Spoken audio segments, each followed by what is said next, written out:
నమస్తే, అందరూ బాగుండాలి. ఈ ఫోటోలో మనం చూస్తున్న ఈ వ్యక్తి యావత్ తెలుగువారు గర్వించవలసిన వారండి. ఈయన మన చీరాలకు చెందిన హనుమద్ ఉపాసకులు డాక్టర్ అన్నదానం చిదంబర శాస్త్రి గారండి. ఈయన అయోధ్యలోని రామాలయంలో సీత, రామ, లక్ష్మణ, ఆంజనేయ స్వామి విగ్రహాల ప్రాణ ప్రతిష్ఠా సమయంలో వాటి కింద ఉంచే యంత్రాలను తయారు చేశారంట.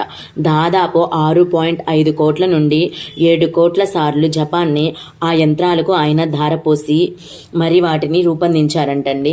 ఇది అసలు యావత్ తెలుగువారు కూడా గర్వించవలసిన విషయం అండి. ముఖ్యంగా అయోధ్యలో జరిగిన బాలరాముని విగ్రహ ప్రతిష్ఠా సమయంలో ఈ యంత్రాలను స్వామివార్ల క్రింద ఉంచి ప్రాణ ప్రతిష్ఠ చేశారు.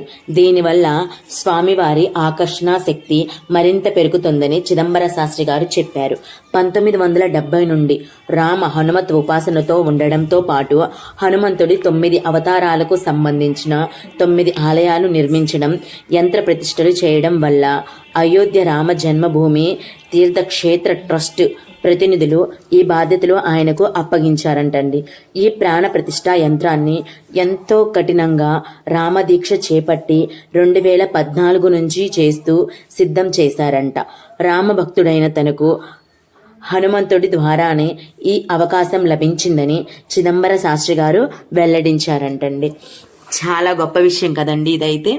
పైగా అసలు రాముడి ప్రాణ ప్రతిష్ఠా సమయంలో ప్రతి ఇల్లు, ప్రతి ఆలయాలు అసలు దీపాల కాంతులతో ఒక పండగ వాతావరణం నెలకొందండి. ప్రతి ఇంట్లోనూ దీపాలు, నైవేద్యాలు, హారతులు భలే ఉందండి. అలాగే ప్రతి ఆలయంలో కూడా దీపాలు వెలిగించి ఒక పెద్ద పండగ వాతావరణం చేసేసారండి. సంక్రాంతి కన్నా ఒక పెద్ద పండగలాగా అయిపోయింది. అందరూ చాలా అంటే చాలా బాగా సెలబ్రేట్ చేశారండి. ఈ సందర్భంగా అందరం కలిసి ఒకసారి చెప్పేసేద్దామా?